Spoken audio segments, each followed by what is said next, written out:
Hello students, कैसे हैं आप सब। ईमैक्स क्लासेस में आपका एक बार फिर से बहुत स्वागत है। जैसा कि स्टूडेंट्स आपके 12th का बोर्ड एग्जाम्स आने वाले हैं और आप लोग को बहुत प्रेशर में लेकर इस समय आप लोग प्रेशराइज हो रहे हैं। टेंशन लेने का 1% की ज़रूरत नहीं है।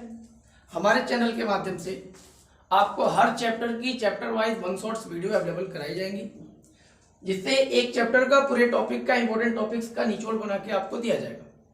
फिलहाल के लिए आज 12th केमिस्ट्री फर्स्ट चैप्टर जिसका नाम है सॉलिड स्टेट्स, जहाँ से एमसीक्यूज बनने के क्वेश्चंस जो बनते हैं उनके आसार बहुत ज़्यादा हो जाते हैं। आज उस चैप्टर्स की स्टार्टिंग हम लोग करेंगे। और आपके इस पहले चैप्टर में सबसे पहला जो पॉइंट होता है ना बेटा, वो होता है कि क्लासिफिकेशन ऑफ सॉलिड्स। जैसा कि आप क्लास 9th में पढ़े तो स्टेट ऑफ मैटर के बारे में हमने जानकारी ली कि सॉलिड लिक्विड गैस होते क्या। 11th में आए तो सॉलिड का, लिक्विड का, गैस का धीरे धीरे एक एक चैप्टर में एक्सपेंशन होता गया। जैसा 11th क्लास में आपने gaseous state and liquid state का पूरा फुल चैप्टर पढ़ लिया था। 12th क्लास में केमिस्ट्री का सबसे पहला चैप्टर आपका सॉलिड स्टेट बन के आया है। और इस सॉलिड स्टेट में चैप्टर बढ़ाने का मतलब कि इनके पॉइंट्स में कुछ एक्सपेंशन हुआ ना। हाँ, सिलेबस जो होता है वो क्लास वाइज ब्रॉड होता जाता है। अभी देखिए, आपको चर्चा सॉलिड पे ये नहीं करना कि इनका सर डेफिनिट वॉल्यूम होता है, डेफिनिट शेप होता है, ये तो आप जानते हो। ये भी जानते हैं कि सर इनके अंदर इंटरमोलिकुलर फोर्स बहुत मैक्सिमम होता है, इंटरमोलिकुलर स्पेस लगभग अप्रॉक्सीमेट नेग्लिजिबल होता है, and that's the main reason why a solid be rigid. Class 10 NCERT का सबसे बेस्ट क्वेश्चन था कि एक सॉलिड रिजिड क्यों होता है, तो उसका जवाब मेरे दोस्तों आप लोग को तो पता ही है, because the intermolecular force in the solids are very maximum. Due to this, intermolecular space are negligible. अगर इंटरमोलिकुलर स्पेस ही नहीं है तो सॉलिड्स को प्रेस करेंगे तो दबेगा क्या? नहीं ना, तो वो रिजिड हो जाता है। ओके, तो ये सब तो पुरानी बातें थी, लोअर क्लासेस में हमने स्टडी कर रखा है। अब बात ये आई 12th क्लास में कि सॉलिड स्टेट्स को, ये जो सॉलिड्स हम पढ़ रहे हैं, क्या एक्चुअल में सब सॉलिड्स ही होते हैं? इस पे चर्चाएं होते होते, एक्सपेरिमेंट होते होते ऐसा पता चला कि ऐसा जो हम पढ़ रहे हैं वो सही नहीं है। Solid state also can be categorised into two categories. First category is crystalline solids and second one is amorphous. आप जान रहे हैं कि अगर सॉलिड स्टेट को दो पार्ट में डिवाइड किया जा रहा है बेटा, तो दोनों पार्ट्स में कोई ना कोई डिफरेंस, कोई ना कोई अंतर तो होगा ही। अब क्या क्या अंतर है, आज मेरे इस वीडियो के माध्यम से आपको ये क्रिस्टलाइन और अमॉर्फस सॉलिड्स का मैं डिफरेंस क्लियर करा देता हूँ। और डिफरेंस क्लियर कराने से आज अगर आप इस वीडियो को ध्यान से देख लेंगे ना, तो मुझे उम्मीद करता हूँ कि जब तक आप चाहेंगे तब तक आपको इनके डिफरेंसेस में कहीं से दिक्कत आएगी नहीं। रिलेट करके पढ़ाऊंगा, बस 5 से 10 मिनट का टाइम लूंगा, देख लीजिए। सबसे फर्स्ट जो पॉइंट होता है ना बेटा, क्रिस्टलाइन सॉलिड और अमॉर्फस में सबसे मेजर और सबसे पहला पॉइंट है, मैंने लिख रखा है कि regular arrangement of constituent particles, as we know very well that the everything in the universe made up of small tiny particles known as atoms. उनको एटम्स कहते हैं। कोई भी चीज, ये मार्कर है ना, तो बहुत छोटे छोटे टाइनी पार्टिकल्स से मिलकर बना होता है, जिनमें पार्टिकल्स का जो अरेंजमेंट है वो रेगुलर हो। दैट मीन्स एक के बाद दूसरा, तो दूसरे के बाद पहला, फिर पहला, मीन्स एक रेगुलर ऑर्डर में अगर पार्टिकल्स का अरेंजमेंट होता है तो उसको आप क्रिस्टलाइन सॉलिड कहते हो। अगर उन्हीं पार्टिकल्स का अरेंजमेंट रेगुलर नहीं है ना बेटा, तो उसी को हम कहेंगे अमॉर्फस सॉलिड। अच्छा, जैसे ना कि अगर इस पूरे व्हाइट बोर्ड को ही हम एज्यूम कर लें कि एक सॉलिड है, अगर ये इतना बड़ा कोई सॉलिड है ना, अगर हम क्रिस्टलाइन सॉलिड उसको समझते हैं, तो उसके एक छोटे से पार्ट को उठा के उसके स्ट्रक्चर के बारे में किया जाएगा स्टडी, और जो स्ट्रक्चर उसका होगा वो पूरे उस सॉलिड का होता है। यही तो बात है ना, क्रिस्टलाइन सॉलिड में बोल रहा है कि इनके पार्टिकल्स का अरेंजमेंट एकदम रेगुलर होता है, और अमॉर्फस में इनके पार्टिकल्स का अरेंजमेंट रेगुलर नहीं होता। सेकेंड डिफरेंस पॉइंट क्या है, इंपॉर्टेंट है, बोलता है कि एमपी और बीपी जो क्रिस्टलाइन सॉलिड्स का है वो शार्प होता है। Sharp means at a fixed point, that is the boiling point of water. सबको पता है सर 100 डिग्री सेंटीग्रेड, दैट तो बेटा ये 100 डिग्री सेंटीग्रेड फिक्स है ना, एकदम कंफर्म फिक्स है कि 100 डिग्री सेंटीग्रेड पे वाटर बॉयल करेगा तो करेगा। Freezing point water 0 degree centigrade, ऐसा शार्प पॉइंट है नहीं, ये एकदम डेफिनेट एक पॉइंट देता है कि हाँ इतने टेम्परेचर पे बॉयल कर जाएगा, फ्रीज कर जाएगा, या पिघल जाएगा, मेल्ट कर जाएगा, कुछ भी। In the case of amorphous solids MP and BP are in the range. Range means कि दो टेम्परेचर के बीच में वो कभी भी हो सकता है। दैट मीन्स किसी का बॉइलिंग पॉइंट ऐसा दे दे कि ये 100 डिग्री सेंटीग्रेड से 200 डिग्री सेंटीग्रेड के बीच में बॉयल करेंगे। रेंज का मीन्स कि दो टेम्परेचर के बीच में वो वेरी करेगा, और किस पॉइंट पे बॉयल होगा, किस पॉइंट पे फ्रीज होगा, वो डेफिनेट नहीं है, लेकिन उनके बीच में ही होता है, उसको बोलते हैं रेंज। जिनका MP-BP रेंज के अंदर आता है वो अमॉर्फस सॉलिड, और जिनका MP-BP एकदम फिक्स पॉइंट पे होता है बेटा, उसको बोलते हैं क्रिस्टलाइन सॉलिड्स। दो डिफरेंसेस क्लियर हो गए। पहला तो ये था कि सर इनका रेगुलर अरेंजमेंट होता है, पार्टिकल्स रेगुलरली अरेंज होते हैं। दूसरा वाला ये हो गया कि सर अमॉर्फस में तो कोई रेगुलर अरेंजमेंट होता नहीं। हाँ, MP-BP अगर क्रिस्टलाइन सॉलिड्स की देखी जाए तो वो एक शार्प पॉइंट पे होता है, जबकि अमॉर्फस में जो MP-BP होता है वो एक रेंज के अंदर होता है। ठीक है। तीसरा, थर्ड पॉइंट करता है कि कटिंग सरफेस आर स्मूथ। अच्छा पॉइंट है। क्रिस्टलाइन सॉलिड्स को जब हम कट करते हैं ना किसी भी चीज से, नाइफ वगैरह से जब कट करोगे तो कटा हुआ जो सरफेस है बेटा वो एकदम स्मूथ आना चाहिए, और जिसका कटिंग सरफेस स्मूथ आता है वो होते हैं क्रिस्टलाइन सॉलिड्स। और जिसका कटिंग सरफेस स्मूथ ना के इररेगुलर आए, रफ सरफेस आ जाए, खुरदुरा आ जाए ना, उनको आप बोलते हो कि सर वो क्या है, amorphous. Cutting surface are rough. Amorphous के सरफेस कटे हुए जो होते हैं ना वो रफ होते हैं। तो तीन डिफरेंसेस क्लियर हुए। एक में रेगुलर अरेंजमेंट होता है, एक में रेगुलर अरेंजमेंट नहीं होता है। एक का MP-BP फिक्स होता है, एक का MP-BP फिक्स नहीं, वो रेंज में होता है। एक का कटिंग सरफेस एकदम स्मूथ होता है, एक का कटिंग सरफेस रफ होता है। And fourth differences, isotropic nature बोलते हैं इसको, एनआइसोट्रोपिक है, ये बोलते हैं आइसोट्रोपिक है। अब ये है क्या, अभी मैं इसको अगले 2-3 मिनट में इसको एक्सप्लेन करूंगा, और बहुत पॉइंट की चीज है ये आइसोट्रोपिक एनआइसोट्रोपिक कैसे इसको बोलता है, ये सब चीजें इन दोनों को कॉन्सेप्ट में अभी आपको देता हूँ। फिलहाल के लिए इतना जान लीजिए कि क्रिस्टलाइन सॉलिड होते हैं एनआइसोट्रोपिक, एंड ये जो अमॉर्फस होता है ये होता है आइसोट्रोपिक। एग्जांपल के लिए लड़का अगर पूछेगा तो जान लीजिए कि जितने भी मेटल्स हो गए NaCl हो गया, क्वार्टर्स हो गए, जितने भी सॉलिड जनरली हम देखते हैं वो क्रिस्टलाइन के अंदर आते हैं। किसको छोड़ के, तो 2-4 को छोड़ के देख लीजिए, किनको छोड़ के, glasses, rubber, plastics, polymer, wax, ये सब आ जाते हैं आपके अमॉर्फस में, जबकि वो सब आते हैं क्रिस्टलाइन। ये तो 3-4 डिफरेंसेस, 4-5 डिफरेंसेस मैंने आप लोग को दिखाया। और सबसे इंपॉर्टेंट पॉइंट इसमें आइसोट्रोपिक नेचर का है बेटा, और इसी आइसोट्रोपिक नेचर को जिस दिन समझ जाओगे, समझ लो कि ये काम होगा। और मैं अभी समझाता हूँ इसको, एक मिनट, थोड़ा सा स्पेस बना लेते हैं। हाँ, ये सब चीजें तो आप देख ही लिए होंगे, थोड़ा सा स्पेस बनाते हैं फिर बताते हैं। एज यू नो, अभी आपने ही बोला ना कि सर जो कि क्रिस्टलाइन सॉलिड्स जो होते हैं उनके पार्टिकल्स का अरेंजमेंट एकदम फिक्स होता है।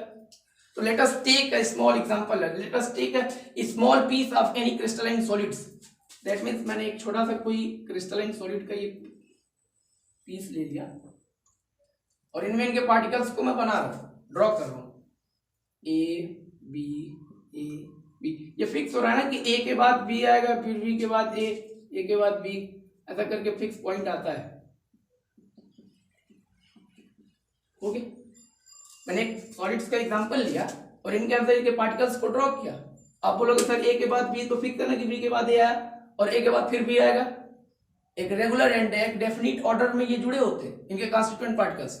अच्छा, आइसोट्रोपिक एंड आइसोट्रोपिक का कॉन्सेप्ट क्या है ना, वो बोलता है कि अगर कोई भी एक सॉलिड आप ले लिए, कोई भी सॉलिड ले लीजिए, उनके दो एक्सिस पे, दोनों एक्सिस जो एक्स एक्सिस होता है और वाई एक्सिस होता है, दोनों एक्सिस पर किसी भी एक फिजिकल क्वांटिटी का मेजरमेंट करिए।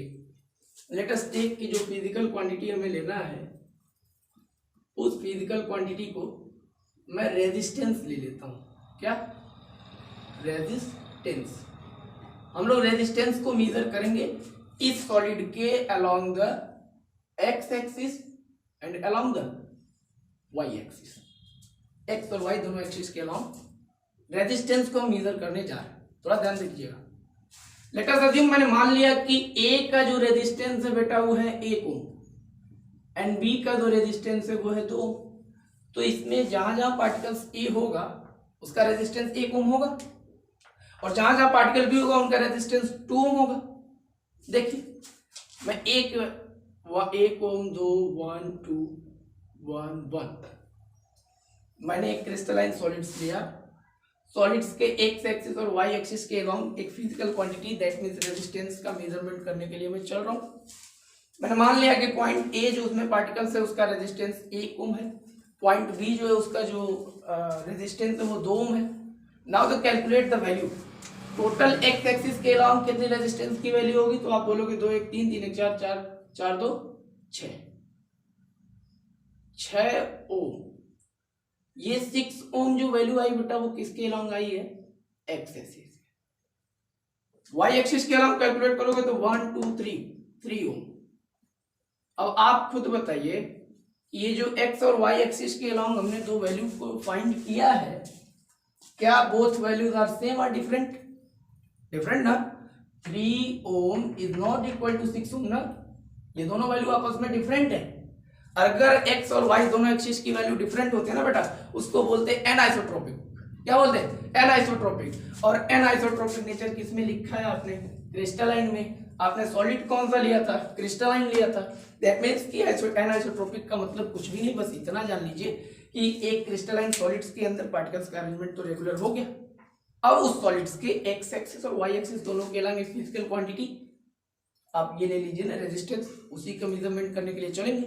अगर एक्स एक्सिस पर उसके टोटल रेजिस्टेंस और वाई एक्सिस की टोटल रेजिस्टेंस की वैल्यू सेम नहीं है तो एनआइसोट्रोपिक, अगर वो सेम है तो आइसोट्रोपिक। क्लियर? ठीक है, इतनी बातें तो एकदम क्लियर हो ही जानी चाहिए थी। जो है कि सॉलिड्स में क्रिस्टलाइन सॉलिड और एमॉर्फस, इनके बीच में मैंने आपको इतने डिफरेंसेस बता दिए। अब एमॉर्फस सॉलिड का यहीं से काम हो जाता है एकदम खत्म। Now crystalline solids are further divided into 4 major categories. अब क्रिस्टलाइन सॉलिड्स को उठाया जाएगा और 4 मेजर कैटेगरीज में फिर से डिवाइड किया जाएगा, और उन 4 मेजर कैटेगरीज के बारे में कैसे है, क्या है, वो देखते हैं। हाँ, डिफरेंसेस के बाद क्रिस्टलाइन एमॉर्फस में डिफरेंस के बाद ना बेटा एमॉर्फस सॉलिड का रोल यहीं से हो जाता है टोटली फिनिश।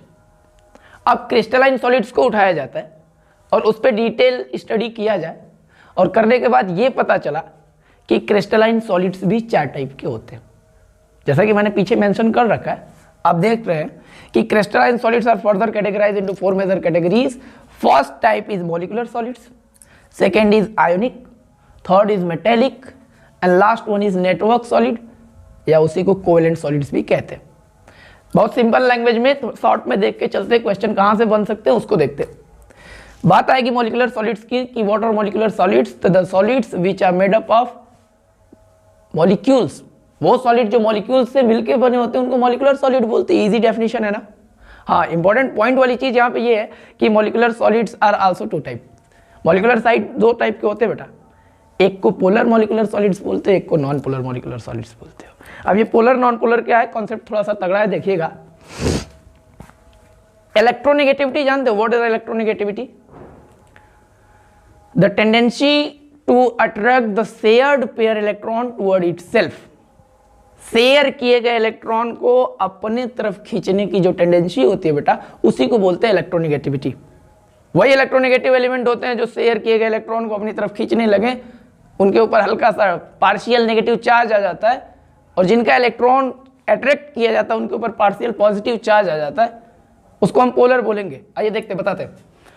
ये जो पोलर मॉलिक्यूलर सॉलिड्स होते हैं ना बेटा, इनमें जितने एलिमेंट्स होते हैं उनकी इलेक्ट्रोनेगेटिविटी का डिफरेंस 0 के बराबर कभी नहीं होता। दैट मीन्स आप जान रहे हैं कि उसमें एक मोर इलेक्ट्रोनेगेटिव होगा, एक को इलेक्ट्रो पॉजिटिव होगा। दैट मीन्स जब पोलर सॉलिड्स की बात किया जाएगा, कोई पूछेगा what are polar solids, the solids which have the electronegativity difference can not be 0। जिन एलिमेंट्स का, जिस एलिमेंट से मिलके वो सॉलिड बना है, उनके इलेक्ट्रोनेगेटिविटी का डिफरेंस 0 नहीं होगा, वो पोलर होंगे। दैट मीन्स एग्जाम्पल देखिएगा तो मैंने एग्जाम्पल में लिख रखा है H और ये Cl। इनके बॉन्ड का फॉर्मेशन कैसे हुआ, तो कोवेलेंट बॉन्ड होता है, लड़का इतना तो समझता ही है। H के वैलेंस इलेक्ट्रॉन में, वैलेंस सेल में 1 इलेक्ट्रॉन, Cl के वैलेंस सेल में 2 2 4 6 7 इलेक्ट्रॉन। लॉ ऑफ ऑक्टेव को फॉलो करने के लिए हाइड्रोजन 1 इलेक्ट्रॉन इनका लेता है, क्लोरीन इनका 1 इलेक्ट्रॉन लेता है, और अब दोनों जो है कि ऑक्टेव लॉ को फॉलो कर चुके हैं। इनका डबलेट पूरा हो गया, इनका ऑक्टेट पूरा हो गया, और 1 1 इलेक्ट्रॉन की शेयरिंग होती है बेटा, तो इनके बीच में बॉन्ड बनता है सिंगल बॉन्ड। ये तो बॉन्ड फॉर्मेशन हो गया ना। हमें देखना क्या है वो देखो, हम क्या देखना चाहते हैं, हम ये देखना चाहते हैं कि हाइड्रोजन से सिंगल बॉन्ड क्लोरीन हो गया, and we know very well that halogens molecules are more electronegative. पूरे पीरियोडिक टेबल में halogen group, that means fluorine, chlorine, bromine, iodine, last वाला रेडियो एक्टिव होता है उसको छोड़ता हूं, फ्लोरीन, क्लोरीन, ब्रोमीन, आयोडीन, ये 4 एलिमेंट्स बहुत ज्यादा मोर इलेक्ट्रोनेगेटिव होते हैं। और ये हाइड्रोजन के साथ जुड़ गया। क्लोरीन की इलेक्ट्रोनेगेटिविटी हाई होने की वजह से बेटा ये हाइड्रोजन के भी इलेक्ट्रॉन को अपने तरफ अट्रैक्ट करने लगता है, और जब इनके इलेक्ट्रॉन को अपने तरफ अट्रैक्ट करेगा ना तो इसके ऊपर पार्शियली नेगेटिव चार्ज, और हाइड्रोजन का इलेक्ट्रॉन जा रहा है तो इनके ऊपर फील होगा partially positive charge. Here we see there are the two poles are arises, one positive pole and one negative pole। हम देख रहे हैं कि एक पॉजिटिव पोल बन गया, एक नेगेटिव पोल बन गया, और जिसमें पॉजिटिव नेगेटिव पोल्स बनते हैं ना बेटा उसी को बोलते हैं पोलर मॉलिक्यूलर सॉलिड्स। और इनके इलेक्ट्रोनेगेटिविटी का डिफरेंस कभी 0 नहीं होगा। मान लेते हैं कि अगर क्लोरीन की इलेक्ट्रोनेगेटिविटी 10 है तो फिक्स है ना कि हाइड्रोजन की इलेक्ट्रोनेगेटिविटी इससे कम होगी, हाँ इससे कम होगी, 5 होगी। इनके डिफरेंस को निकालोगे तो -5 +5 कुछ भी आएगा, बट 0 के बराबर नहीं होता है। और जबकि आप देखोगे नॉन पोलर सॉलिड्स में ना तो इनके इलेक्ट्रोनेगेटिविटी का डिफरेंस होता है 0, और इनके ऊपर ना तो पॉजिटिव चार्ज किसी पे आता है ना किसी के ऊपर नेगेटिव आता है। फॉर एग्जांपल के लिए मैंने ले रखा है Cl2F2, जितने डायटोमिक मॉलिक्यूल्स होते हैं याद कर लो, जितने भी डायटोमिक मॉलिक्यूल्स होंगे सबके सब नॉन पोलर होते हैं। फॉर एग्जांपल एक क्लोरीन दूसरे क्लोरीन से कोवेलेंट बॉन्ड बना के जुड़ गया, इस क्लोरीन के पास भी टेंडेंसी इलेक्ट्रॉन अट्रैक्ट करने की, और ये भी क्लोरीन है, इसके पास भी टेंडेंसी इलेक्ट्रॉन अट्रैक्ट करने की।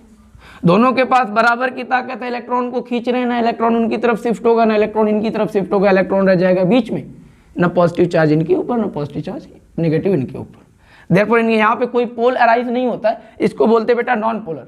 इनकी इलेक्ट्रोनेगेटिविटी का डिफरेंस होता है 0। अगर इस क्लोरीन की इलेक्ट्रोनेगेटिविटी 10 है तो इसकी भी 10, एंड 10 - 10 = 0। डेफिनेशन खत्म हो जाएगी यहीं पे कि नॉन पोलर सॉलिड्स जितने होते हैं सबके इलेक्ट्रोनेगेटिविटी का डिफरेंस जो होता है वो 0 होता है, और जबकि पोलर सॉलिड्स के इलेक्ट्रोनेगेटिविटी का डिफरेंस कभी 0 नहीं होता। मॉलिक्यूलर सॉलिड्स का ये वाला सेक्शन यहीं पे हो जाता है खत्म। आइए दूसरा पार्ट देखते हैं, आयनिक सॉलिड्स। आयनिक सॉलिड्स नाम से ही क्लियर होता है ना कि सर ऐसा टाइप का जो सॉलिड्स होंगे वो आयन से मिलकर बने होंगे, इनमें पॉजिटिव और नेगेटिव आयन्स आते होंगे।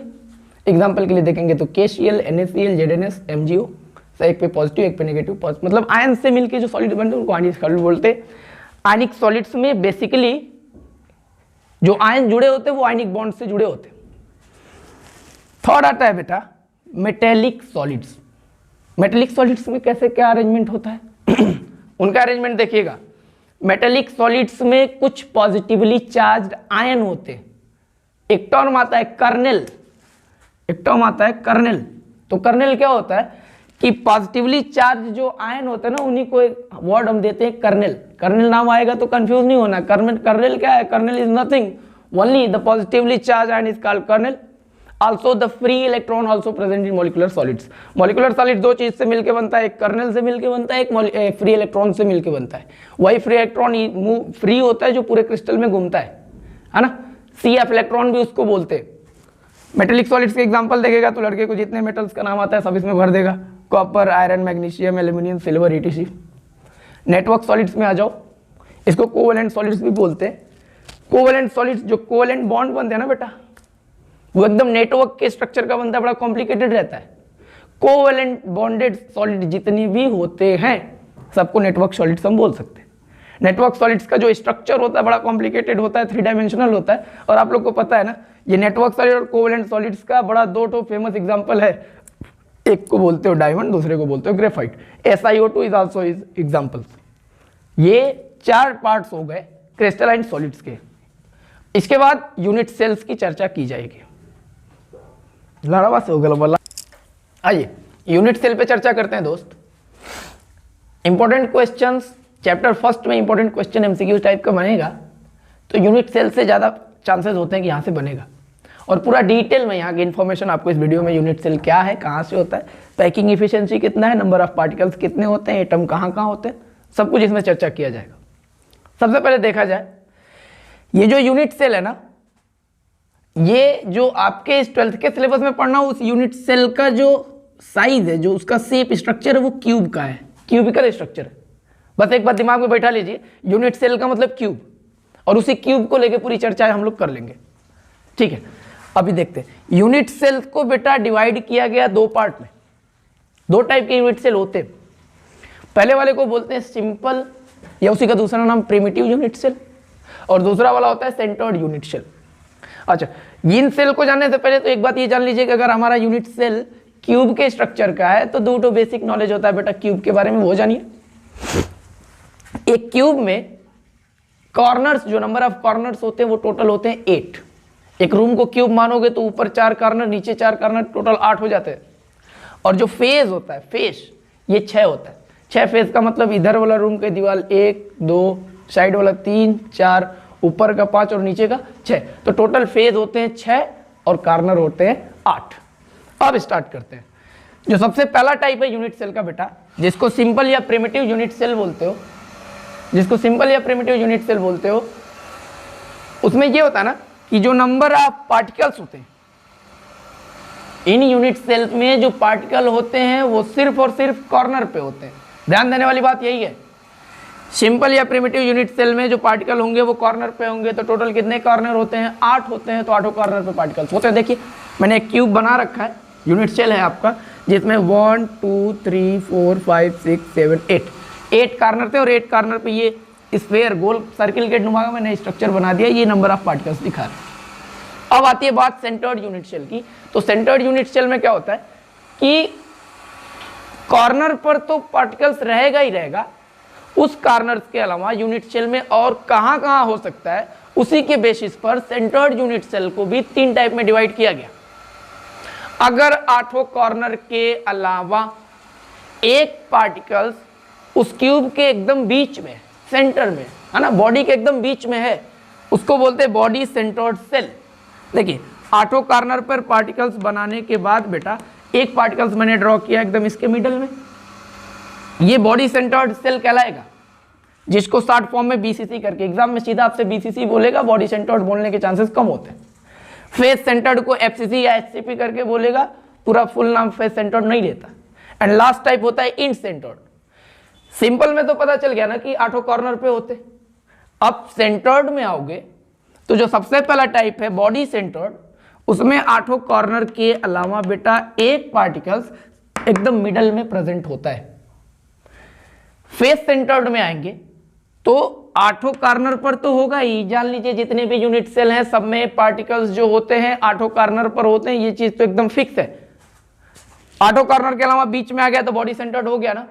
अच्छा, 8 कॉर्नर के अलावा अगर यूनिट सेल के हर फेज के सेंटर में होगा, एक यूनिट सेल में कितने फेज होते हैं? 6 फेज होते हैं, और 6 फेज, अगर ये वाला एक पूरा फेज है, ये मेरा बोर्ड, तो इस फेज का पूरा एकदम सेंटर वो जो पार्ट होगा वहीं पे एक पार्टिकल्स होगा। फिगर में ड्रॉ करने के लिए 1 2 3 4 ही पार्टिकल्स दिख पाए, जैसा कि आप जान रहे हैं कि क्यूब में 6 फेज होता है और 6 फेज के मिडल में ये जो होते हैं पार्टिकल्स प्रेजेंट होते हैं। एंड लास्ट आता है कि 8 कॉर्नर के अलावा पार्टिकल्स किसी 2 अपोजिट फेज पे होंगे। अगर ऊपर वाली डायरेक्शन में एक पार्टिकल बना रहे हो तो दूसरा पार्टिकल नीचे बनाओगे, लेफ्ट में बना रहे हो तो राइट में बनाओगे, एक फॉरवर्ड बना रहे हो तो बैकवर्ड में बनाओगे, किसी अपोजिट 2 फेजेस पे होंगे। ठीक है।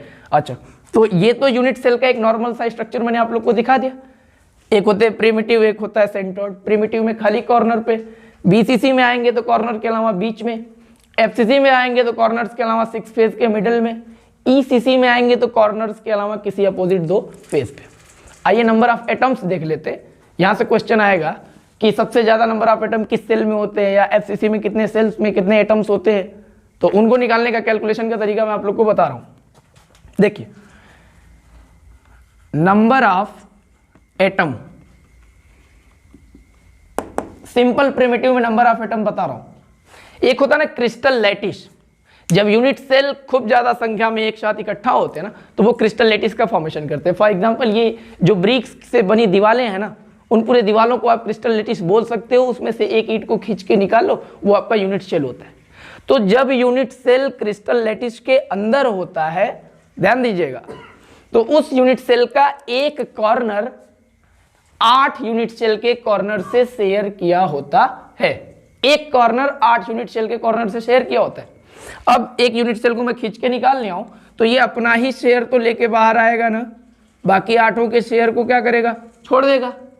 तो एक कॉर्नर पर जो पार्टिकल्स की शेयरिंग होगी वो होगी 1/8। ये बातें याद कर लो, समझ पा रहे हो तो ठीक, नहीं तो रट लो कि एक कॉर्नर पर पार्टिकल की जो शेयरिंग होती है वो होती है 1/8।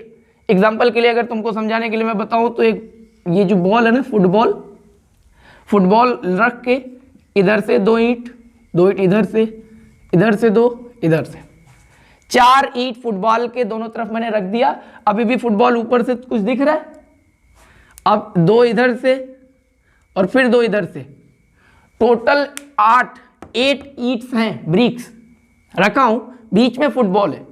एक ये फुटबॉल इस समय में कितने ब्रिक्स से शेयर कर रखा है बेटा, 8 ब्रिक्स से।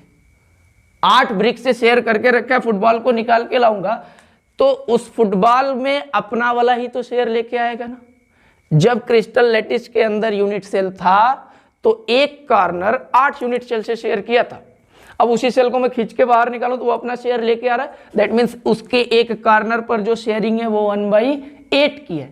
अच्छा, नंबर ऑफ एटम निकालने के लिए एक कॉर्नर पर शेयरिंग बेटा 1/8 की है। टोटल कॉर्नर कितने होते हैं, तो 8 होते हैं। 8 से 8 कैंसिल हो गया। Therefore number of atom Z is equal to 1।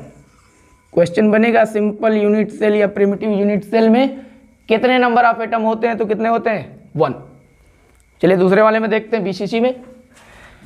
अब कॉर्नर की बात तो वही है ना बेटा, कॉर्नर की बात तो एकदम सेम वही है कि सर ये 1/8 एक की शेयरिंग होती है, 8 कॉर्नर होते हैं, निकाल दीजिए तो 1 आ जाएगा। ये तो कॉर्नर पे एटम आ गए। अब ये कॉर्नर पर आ गया आपका एक एटम, और एक एटम एक पार्टिकल्स इसके एकदम मिडल में है ना, तो ये मिडल वाला जो पार्टिकल्स है उसका नंबर है 1।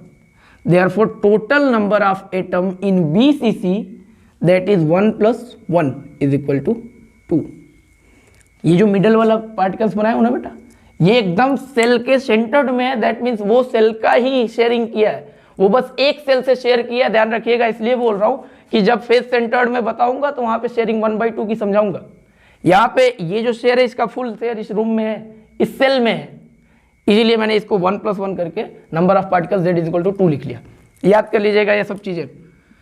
तीसरे चीज पे आते हैं, FCC। अब कॉर्नर की बात है तो सब में सेम है ना। इस पे कॉर्नर की बात करोगे तो बोलोगे कॉर्नर तो समझ गए सर, 1/8 × 8 1 होता है। हाँ, अब फेस वाली बात समझना ही थोड़ा सा अच्छी बात है, समझिएगा ढंग से। अगर मैं इस फेस को बीच से कट करके एक फुटबॉल बीच में प्लेस कर दूं, एक रूम को एज्यूम करो, रूम की किसी भी दीवार को बीच से कट करो, उसका एक फेस है ना वो, और वहां पे एक फुटबॉल को प्लेस करिए, तो फुटबॉल का आधा पार्ट जो होता है वो मेरे रूम में शेयर किया है, और आधा पार्ट उस दीवार के बगल वाले रूम में शेयर किया होगा कि नहीं। हाँ, एक एलिमेंट, एक पार्टिकल जो फेस के सेंटर में है, उसका एक क्यूबिक सेल में, उस यूनिट सेल में जो शेयरिंग होती है वो होती है 1/2 की। तो एक पार्टिकल की शेयरिंग हो गई 1/2 की।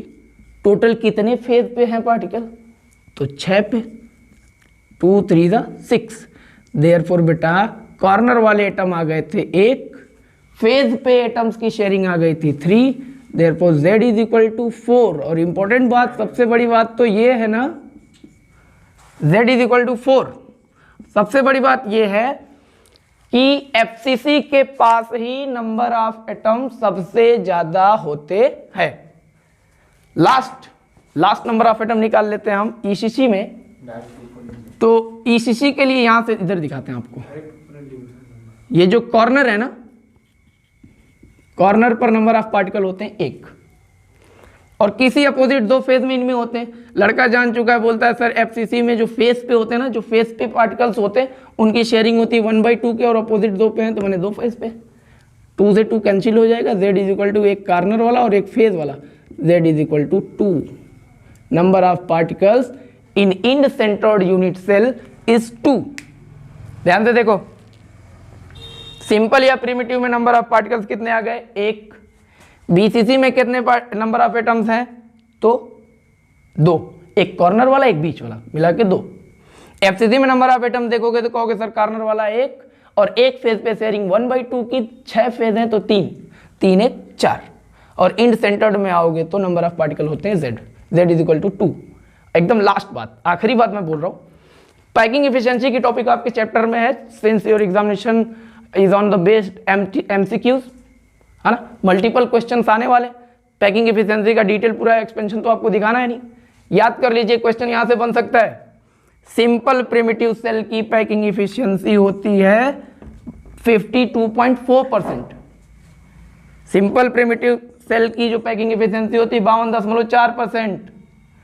BCC की पैकिंग एफिशिएंसी जो होती है बेटा वो होती है 68%।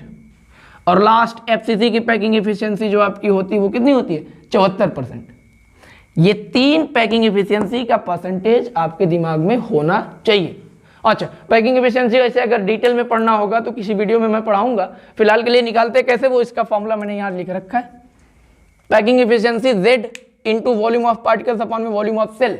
Z क्या है तो नंबर ऑफ पार्टिकल्स है, नंबर ऑफ एटम जो अभी आपने निकाला ना, सबके लिए किसी में 1 2 3 4 करके निकाल लिया, वही Z की वैल्यू है। वॉल्यूम ऑफ पार्टिकल्स, जो पार्टिकल्स का साइज है वो स्फेरिकल ही है, तो स्फेयर का वॉल्यूम कितना होता है 4/3πr³ और Z तो वो नंबर ऑफ एटम्स को बोल रहा है। And volume of unit cell, नीचे आप जो लिखे यूनिट सेल का शेप कैसा है क्यूब का है, और क्यूब का वॉल्यूम कितना होता है A³ होता है। पैकिंग एफिशिएंसी का फॉर्मूला लड़के को मिल गया कि Z इंटू 4/3πr³ अपॉन में A³। ठीक है, यहां तक की बातें एकदम समझ में आ रही है ना? ठीक, पैकिंग एफिशिएंसी तक बातें हो चुकी थी। यूनिट सेल पैकिंग एफिशिएंसी क्या होते हैं वहां तक तो बातें हम लोगों ने क्लियर कर लिया था ना। चलिए आइए अब देखते हैं ये वाइट्स क्या होता है। ये वाइट्स टॉपिक जो है ना बेटा, यहां से क्वेश्चन बढ़िया पुटअप करेगा। MCQs टाइप के क्वेश्चन आने वाले हैं, तो MCQs में 1 मार्क्स के क्वेश्चन यहां से आते हैं, थोड़ा ध्यान से देखिएगा।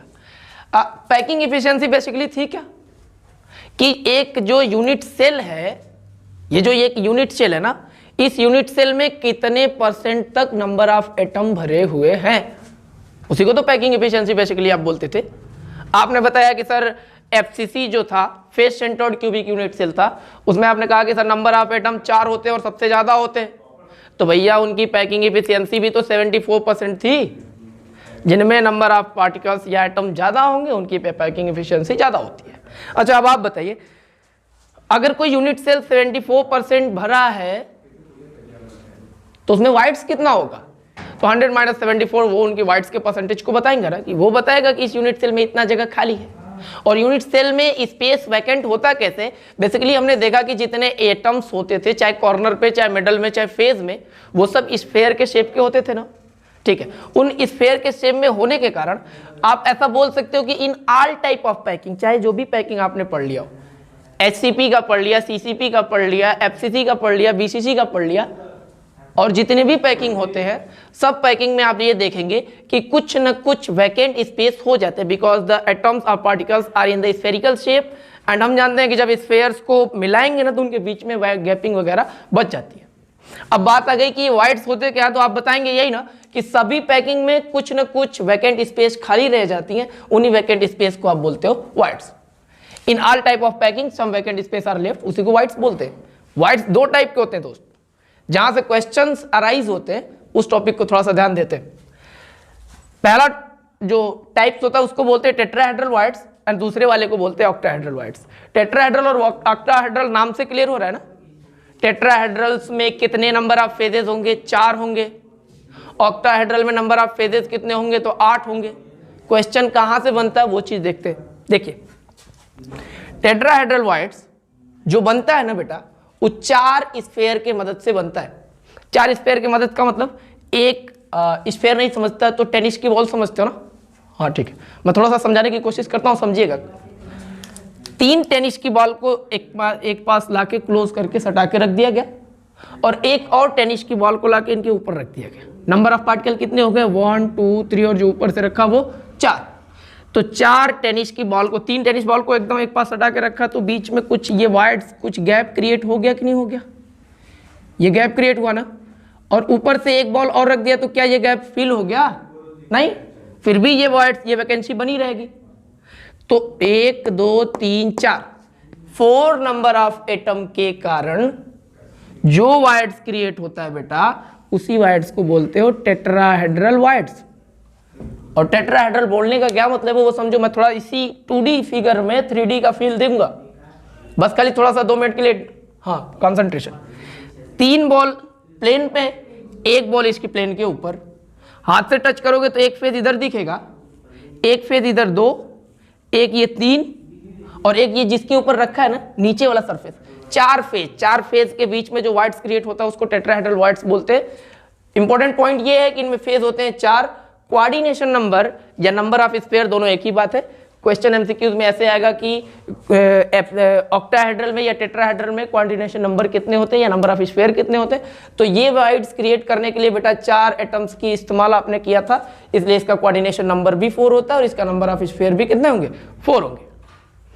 और सबसे इंपॉर्टेंट चीज ये है, सबसे इंपॉर्टेंट यही है, the number of tetrahedral voids is equal to 2n where n is the number of particles. इसको इजीली बस ऐसा बोलते हैं, किसी को आपको वहां एक्सप्लेन नहीं करना एग्जाम में, मैं एक्सप्लेन करके फील दूंगा आपको अभी। बस यहाँ इसके लिए इतना समझिए कि टेट्राहेड्रल वाइड्स में जो है वो एक एटम के कारण 2 वैकेंसीज, 2 वाइड्स क्रिएट होती हैं, इसीलिए इसको बोला गया 2n।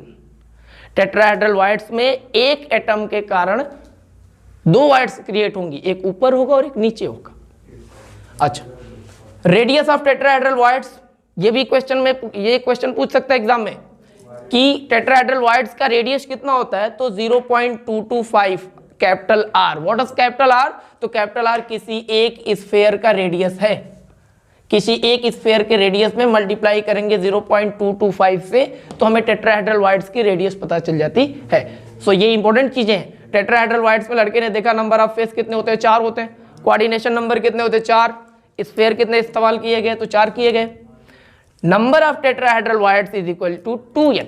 दैट मीन्स एक एटम के कारण जो वाइड्स क्रिएट होगा वो 2 वाइड्स क्रिएट होगा, ऐसा। रेडियस आपने जान लिया, टेट्राहेड्रल वाइड्स की रेडियस कितनी होती है, 0.225 कैपिटल R। कैपिटल R क्या है, तो एक स्फीयर का रेडियस है, ठीक है। आइए ऑक्टाहेड्रल की बात करते हैं। ऑक्टाहेड्रल वाइड्स नाम से क्लियर हो रहा है कि इसमें कितने हेड्रल होंगे, कितने फेजेस होंगे, 8 होंगे, 8 होंगे।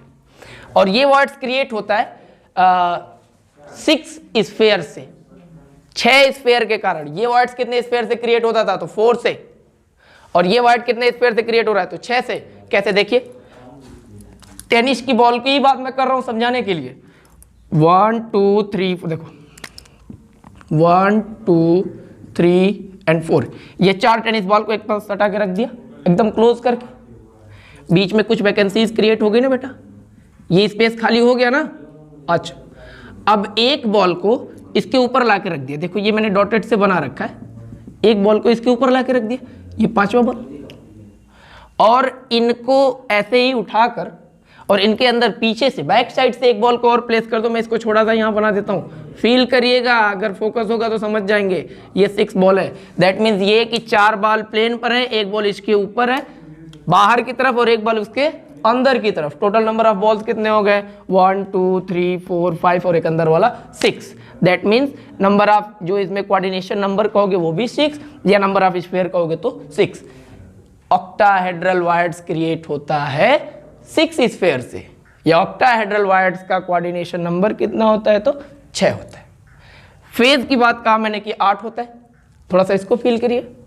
4 बॉल एक प्लेन पर, एक बॉल प्लेन के ऊपर है, हाथ से ऐसे टच करोगे तो एक फेज, 2 3 4, ये 4 फेज ऊपर हो गए ना। और एक बॉल इंटरनल डायरेक्शन में, 4 अंदर भी, तो 4 4 8 फेजेस होते ऑक्टाहेड्रल वाइड्स में। इंपॉर्टेंट बात, the number of octahedral voids is equal to capital N।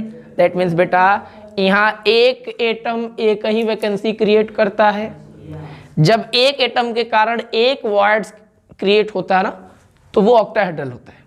और जब एक एटम के कारण 2 वैकेंसीज क्रिएट होती है ऊपर और नीचे दोनों तरफ, तो वो होता है टेट्राहेड्रल, ठीक है। Radius of octahedral wide, octahedral wides की रेडियस कितनी होती है, टेट्राहेड्रल का देखा ना, ऑक्टाहेड्रल की भी होती है 0.414 capital R। What is capital R, तो capital R is the radius of any one sphere. इतनी बातें क्लियर, ठीक है। वाइड से इससे ज्यादा कुछ नहीं। टेट्राहेड्रल ऑक्टाहेड्रल 2 टाइप के होते हैं। नंबर ऑफ फेजेस टेट्राहेड्रल में देखोगे तो 4, कोऑर्डिनेशन नंबर बोले या नंबर ऑफ स्फीयर बोलो वो भी होते हैं 4। हाँ, number of tetrahedral voids 2n। बेटा बार बार बोल रहा हूँ, ये टॉपिक इंपॉर्टेंट है, इसको थोड़ा ध्यान में रखेगा। रेडियस कितना होता है तो ये लड़के ने देखा। ऑक्टाहेड्रल में आओगे तो कहोगे सर इसमें नंबर ऑफ फेजेस 8 होते। कितने एटम्स से मिलके ये वैकेंसी क्रिएट हो रही है तो 6 से, इसलिए कोऑर्डिनेशन नंबर भी इसका 6 होता है। ऑक्टाहेड्रल वॉइड्स का नंबर कितना होता है तो यहाँ 1 होता है, एक के एटम एक वैकेंसी क्रिएट करता है। अच्छा, रेडियस इनका वॉइड्स का, ऑक्टाहेड्रल वॉइड्स का होता है 0.414। कैपिटल आर, और कैपिटल आर क्या है, एक स्फीयर का रेडियस होता है।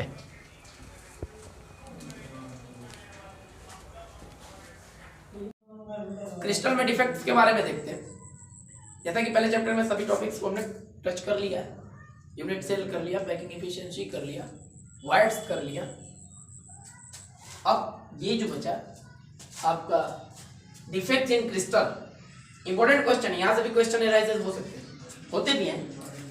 क्रिस्टल में कैसा डिफेक्ट ना बेटा, जैसा कि हम लोगों ने फर्स्टली इस चैप्टर के स्टार्टिंग में हमने पढ़ा था कि ये जो क्या बोलते हैं कि सॉलिड्स है, इनको 2 पार्ट्स में डिवाइड किया गया था।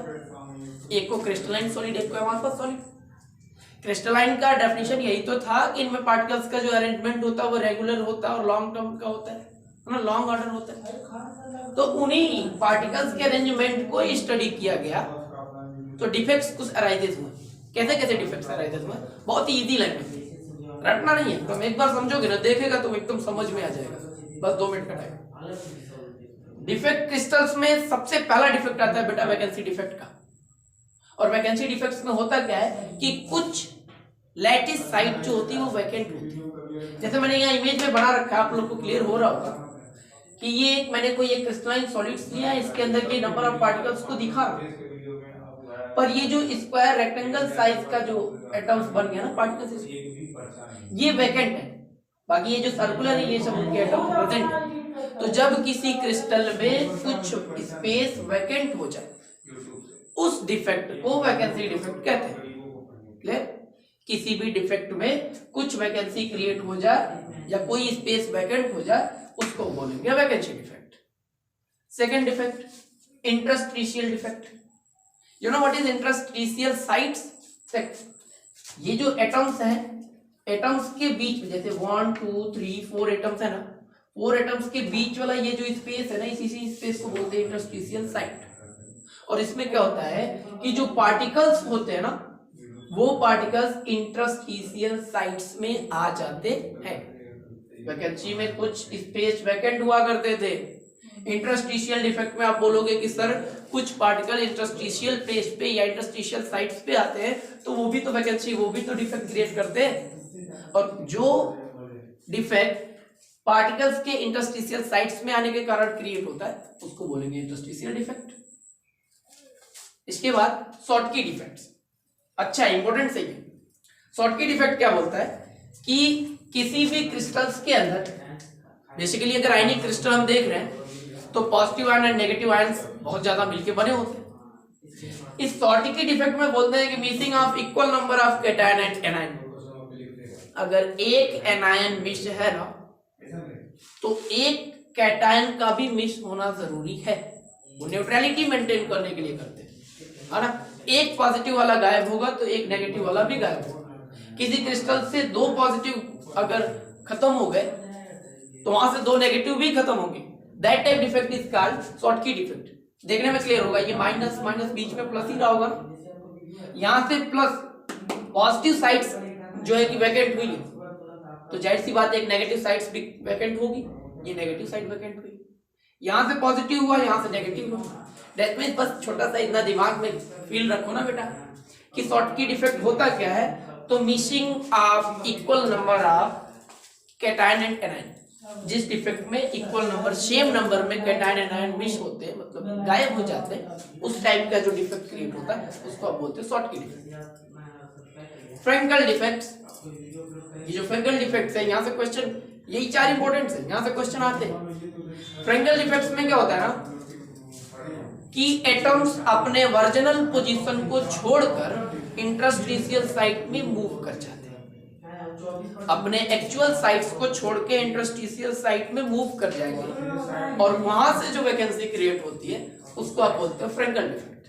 मैंने लिख रखा है कि कैटायंस बेसिकली कैटायंस ही मूव करते हैं, स्मॉलर आयन जो है स्मॉलर पार्टिकल्स होते हैं वही मूव करते हैं। Cations move to interstitial site and create a vacancy defect to its original position. देखिएगा यहाँ पे ये जो पॉजिटिव चार्ज था ये मूव करके आ गया अपने इंटरस्टिशियल साइड्स में, यहाँ का नेगेटिव चार्ज यहाँ से मूव किया पहुंच गया अपने इंटरस्टिशियल साइड्स में। तो फेंगल डिफेक्ट क्या कहेगा, जब आयन अपनी एक्चुअल पोजीशन को छोड़कर इंटरस्टिशियल साइड्स में चला गया तो वहां से फेंगल डिफेक्ट क्रिएट होगा। फेंगल डिफेक्ट में देखिए दो डिफेक्ट्स क्रिएट हो रहे हैं। एक आयन जो अपने पोजीशन को छोड़ के जा रहा है वहां तो वैकेंसी डिफेक्ट क्रिएट हो गई। वैकेंसी डिफेक्ट यही ना, कोई अगर स्पेस वैकेंट हो तो वैकेंसी डिफेक्ट। तो यहाँ से जो पार्टिकल्स पॉजिटिव वाला अपने साइड्स को छोड़ के बीच में आया तो जिस जगह से छोड़ के आया बेटा वहां वैकेंसी डिफेक्ट हुई ना, और ये इंटरस्टिशियल पोजीशन में आ गया आयन। और जब आयन इंटरस्टिशियल पोजीशन में आते हैं, जब इंटरस्टिशियल पोजीशन में आते हैं तो वो होता है इंटरस्टिशियल डिफेक्ट। तो फेंगल डिफेक्ट में दो टाइप के डिफेक्ट्स बनते हैं। कौन कौन सा, एक आयन अपने पोजीशन को छोड़ के जाता है तो वहां पे वैकेंसी डिफेक्ट, और एक आयन आ जाता है इंटरस्टिशियल साइट्स में, वहां पे बनता है आपका इंटरस्टिशियल डिफेक्ट। सो ये चार डिफेक्ट्स क्लियर हो गए। वैकेंसी डिफेक्ट में कुछ स्पेस वैकेंट हो जाएंगे, इंटरस्टिशियल डिफेक्ट्स में कुछ आयन अपने इंटरस्टिशियल पोजीशन पर आ जाएंगे, इंटरस्टिशियल साइट्स में आएंगे। शॉर्टकी डिफेक्ट में आप देखेंगे तो जितने नंबर में पॉजिटिव आयन मिसिंग होंगे उतने सेम नंबर में नेगेटिव आयन भी मिसिंग होते हैं। At last Fengal defect, Fengal defects में आयन अपने एक्चुअल पोजीशन को छोड़ के इंटरस्टिशियल साइट्स में मूव कर जाते हैं। इनके में दो टाइप के डिफेक्ट्स क्रिएट होते हैं, पहला आपका वैकेंसी डिफेक्ट क्रिएट होता है और दूसरा इंटरस्टिशियल डिफेक्ट होता है। अच्छा, इसके अलावा इस चैप्टर में बेटा जो पढ़ना है हमें वो छोटी छोटी सी बात है, देख लीजिए। सबसे पहला तो आपको पढ़ना है कंडक्टर, दूसरा पढ़ना है insulator, and at last semi conductor.